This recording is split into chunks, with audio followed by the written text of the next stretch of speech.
हज़रत आयशा सिद्दीक़ा रज़ियल्लाहु ताला अन्हा ने बतलाया कि रसूल करीम सल्लल्लाहु अलैहि वसल्लम रात में अपने हुजरे के अंदर तहज्जुद की नमाज़ पढ़ते थे।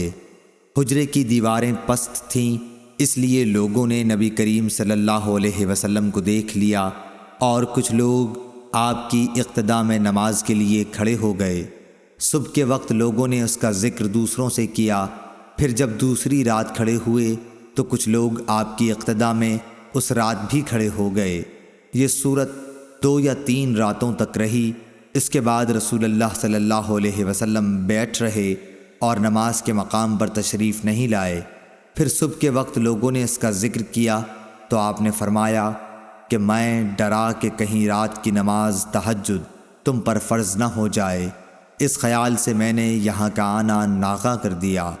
सही बुखारी हदीस नंबर 729।